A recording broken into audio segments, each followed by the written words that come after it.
Hola, estamos en la tercera sesión del curso de Introducción a la Antropología y la Religión, un curso en línea que está siendo impartido por medio de la extensión del Instituto de Investigaciones Históricas, Antropológicas y Arqueológicas.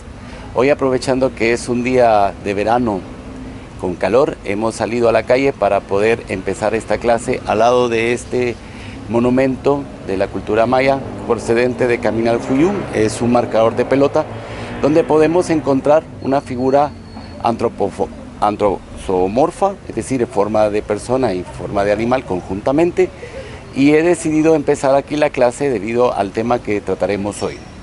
La clase del día de hoy se va a partir en dos secciones. La primera parte será dedicada a las teorías sociológicas de la religión y las teorías historicistas o históricas de la religión, y la segunda parte va a ser dedicada a la simbología en la religión, para tener después las conclusiones respectivas y concluir con la tarea.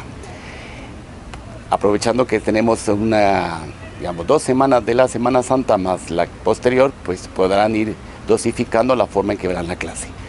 Vamos, por tanto, a la primera parte de la sesión de hoy. Como lo comentaba en la introducción a la sesión de hoy, estaremos grabando en directo. Como ven, vengo igual, y hoy tengo hasta una tacita de café para evitar que la garganta se me seque durante la exposición. Haremos dos partes de una misma sesión. La primera parte va a estar dedicada a la que corresponde a las teorías sociológicas de la religión y las religiones como procesos de construcción histórica. Repito, teorías sociológicas de la religión y las religiones como procesos de construcción histórica. Y una segunda parte dedicada a las religiones como procesos de símbolos.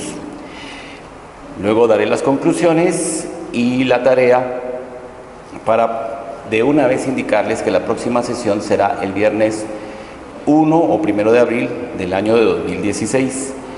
Por respeto a las tradiciones ya centenarias de la Universidad de San Carlos, el día Viernes de Dolores no tendremos la tradicional también colgada del vídeo en la plataforma correspondiente, sino que esto será el día jueves. Y como les he dicho, la próxima sesión, que es la cuarta, será el viernes 1 de abril. Por tanto, tendremos 2 semanas en las cuales podemos aprovechar para avanzar en la lectura del libro, ver los 2 vídeos, cada uno como cada uno de ustedes también desee, y así poder profundizar en estos temas. Nos vamos a introducir a unos aspectos un tanto más complejos, como son las teorías propias de la religión, y debido a que somos un grupo heterogéneo en cuanto a formación académica, en cuanto a trabajos y actividades, trataré de ser lo más sintético posible y también lo más explícito posible. Si se desea profundizar en cada uno de los temas, está el libro base, Antropología de la Religión, de Lluís Duch, y también aprovechar los artículos que iré colgando en el grupo de Facebook correspondiente para poder ir ampliando estas teorías que hoy serán expuestas de una forma muy sintética. En cuanto a las teorías sociológicas de la religión, tenemos a 2 autores que podríamos considerar clásicos de esas teorías sociológicas de la religión, y son Max Weber y Durkheim. Algunos autores incluyen a Marx también, digamos, como la síntesis del trabajo tanto de Weber como de Durkheim. Pero desde mi punto de vista, su planteamiento es propio de una interpretación económica de la religión y no tanto de los aspectos de la sociología de la religión. Pero, no obstante, presenta aspectos también que pueden asociarlo a la sociología, como la teoría de la alienación, que va a corresponder muchísimo para poder explicar estos procesos religiosos que nos va a tocar analizar la tarde de hoy, o el día de hoy, o el momento que cada uno de ustedes vea este vídeo. Vuelvo a insistir que en el libro que estamos usando de referencia, de Lluís Duch, van a poder encontrar más autores y profundizar más, y por eso nosotros aquí, su servidor, solo se va a limitar a explicar a los 2 antes citados. Muy bien. Weber parte en su análisis de la religión, ve a esta como un proceso de progreso y cambio. introduce este elemento que va a ser muy importante y muy interesante para analizar las religiones, porque al momento que Weber nos habla de progreso y cambio, ya estamos ante una construcción religiosa propia de la mentalidad occidental. Más adelante veremos por qué esta diferenciación. Y va a tomar como referencia para poder hacer este análisis de la religión, el análisis de las corrientes calvinistas, es decir, dentro del cristianismo va a tomar a una de las corrientes que van a ser producto de la Reforma, como es la que va a llevar a cabo Juan Calvino con la sociedad puritana que va a fundar en Ginebra, y este va a ser analizado por tanto por Weber para sacar sus conclusiones que iremos comentando en este momento. ¿Cuál es lo que va a llamar la atención de Weber al momento de hablar de Calvino? Va a destacar que muchos empresarios pertenecieron en su época a la corriente calvinista, al calvinismo.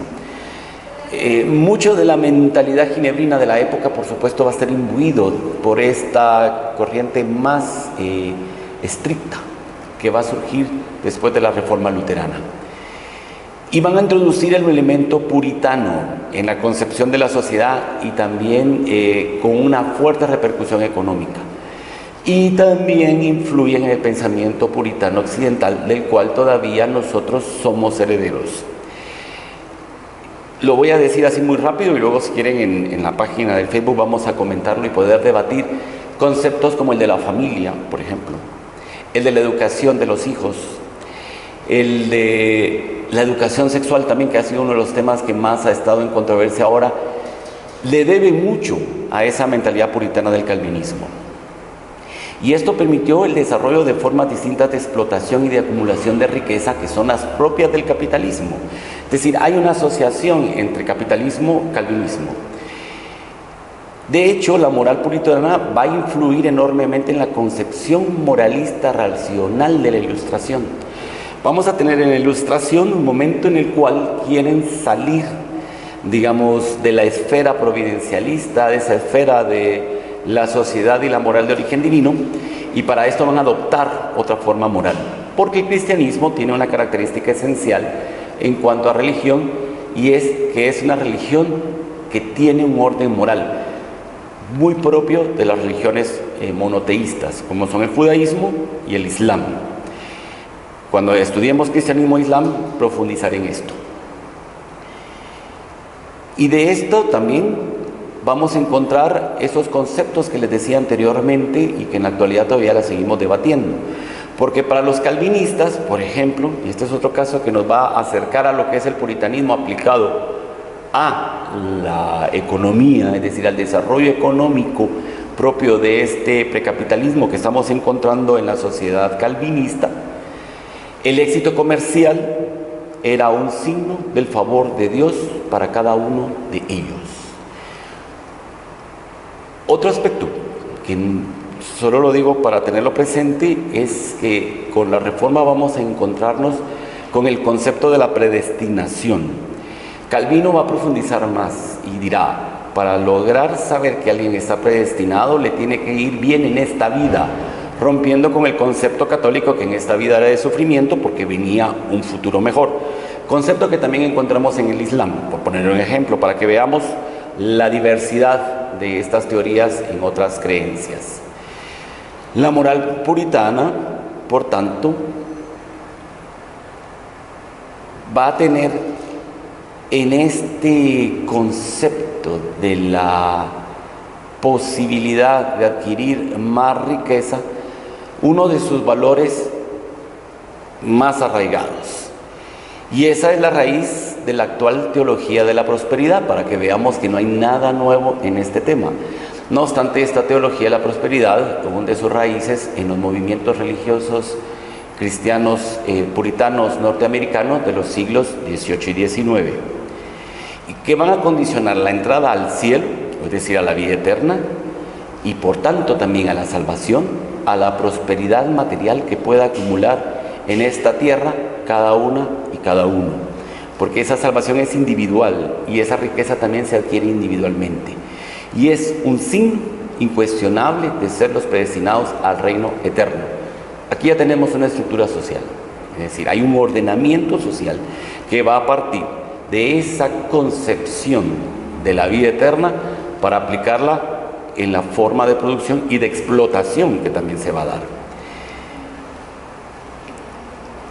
Weber sostiene que precisamente estos planteamientos puritanos introducidos en Occidente, y especialmente el calvinista, que es el que estamos analizando, porque estamos siguiendo a Weber, permitió el desarrollo del capitalismo, porque va a dar preeminencia al trabajo como un medio de servir a Dios en esta tierra. La ruptura se da, sobre todo esa intencionalidad de ruptura se da porque en la Edad Media el trabajo no era considerado como un medio de llegar a Dios. Por tanto, vamos a ver cuando analicemos el cristianismo cómo se concibe el trabajo en la Edad Media. Para Calvino no, para Calvino es el trabajo, la forma de demostrar esos talentos que tienen que ser explotados. Y si esos talentos explotados están rindiendo beneficio, es porque son gratos a Dios. Como ven, es toda una estructura mental que va a estar fundamentada en la religión, y por eso es una concepción sociológica, porque es como sociológicamente está actuando la religión en la concepción social, en las formas de producción económica y en las formas también de explotación, sobre todo de los que no son predestinados. Esos beneficios les van a dar la posibilidad de saber que está en el buen camino, y por eso en las religiones que no tienen esta base van a ser consideradas, o las personas que no tienen esa base religiosa son considerados como no salvos. Aquí podemos dar un contraste. El contraste lo vamos a encontrar en las religiones occidentales, para contrastar como una concepción cristiana calvinista que es tan activa, pero a la vez puritana, ¿ya? Por la concepción que nos está produciendo la sociedad. En las religiones occidentales, sobre todo en el Asia, este principio no puede aplicarse, el de a mayor riqueza, mayor posibilidad de estar predestinado a la salvación. ¿Por qué? Porque existen religiones como el budismo que van a partir de una concepción de la sociedad, del mundo y del individuo desde una perspectiva extramundana, es decir, fuera de lo material. Lo material les es impedimento para lograr una intimidad mayor con la divinidad. En el calvinismo no, lo material los une. En el budismo los separa, los condiciona a no estar. Porque hay una intencionalidad de abandonar el mundo material, y eso también les lleva a abandonar el trabajo porque lo consideran un obstáculo para la unión con la divinidad.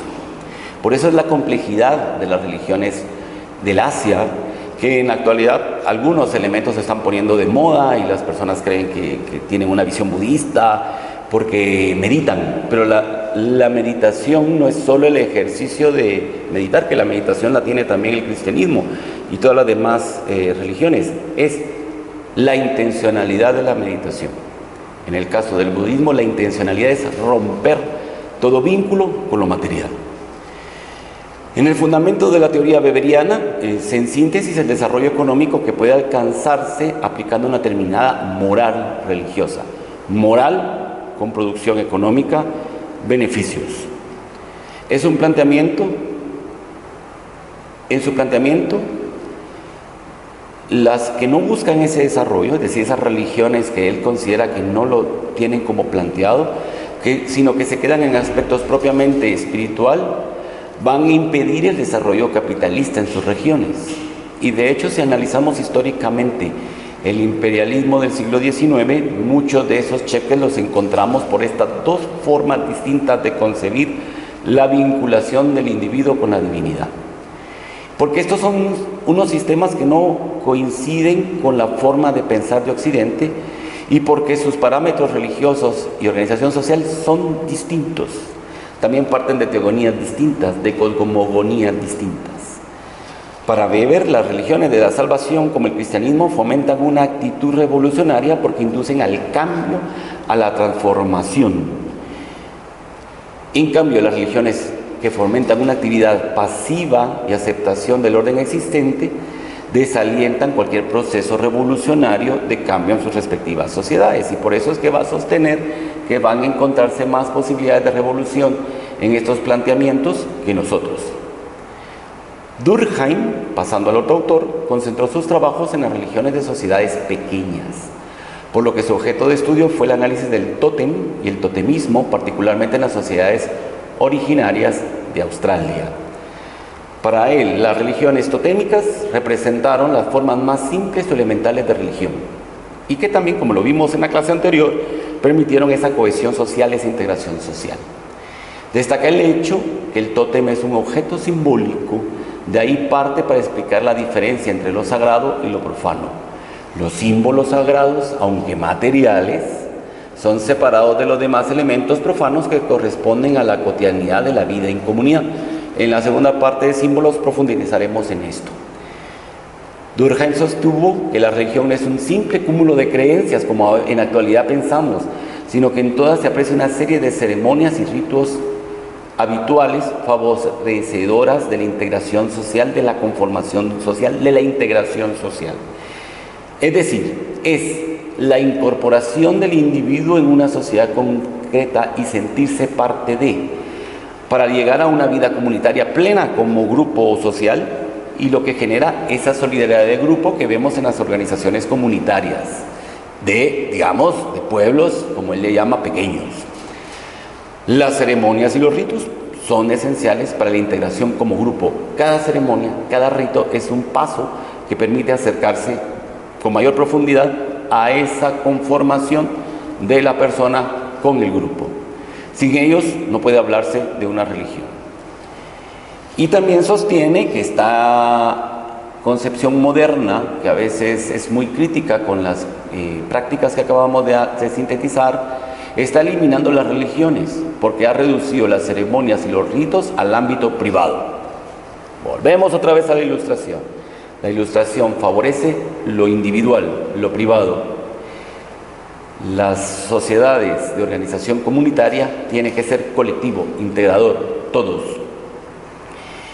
Y entonces cuando estas religiones son muy pequeñas pueden llegar a desaparecer. Solo las grandes buscan esa integración a los cambios para adquirir siempre importancia, aún en la adversidad, en el ambiente que la modernidad impone en los ciudadanos. Países industrializados y los que están también en proceso de industrialización, como es en el caso de Guatemala, por poner un ejemplo, lo sucedido de 1871, han fomentado religiones civiles que sustituyen los aspectos mistéricos y sacros de toda religión por símbolos nacionales que enfatizan la pertenencia a un Estado-nación concreto. ¿Cuáles son estos elementos en esas religiones civiles, entre comillas? El himno nacional.